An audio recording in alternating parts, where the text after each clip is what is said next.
Madame Simonet pour 2 minutes.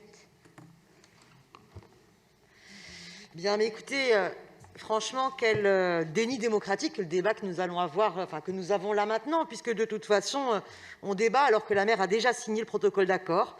Donc on n'est même plus une assemblée délibérante, mais une chambre d'enregistrement où le pouvoir il est réduit finalement à commenter ce que la maire a déjà tranché, signé, acté il y a 3 mois.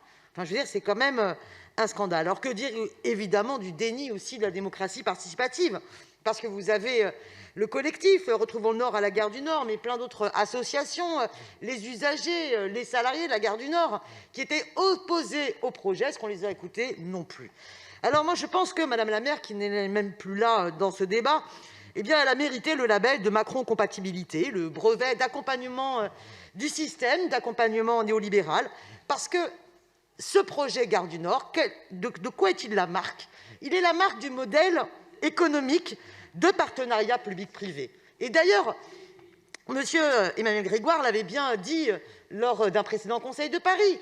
Il disait même, oh là là, si on mène la bataille et qu'on la gagne, on perdra. Parce que si on mène la bataille et qu'on va en procédure juridique contre la privatisation de la gare du Nord et qu'on gagne, alors il n'y aura plus l'argent du privé, alors on ne pourra plus réaménager la gare du Nord. Mais c'est précisément parce que c'est un modèle économique appuyé sur la privatisation de la gare du Nord pour le groupe Citrus pour 46 ans, la filiale Auchan, que du coup le contenu même du projet est de transformer la gare en centre commercial.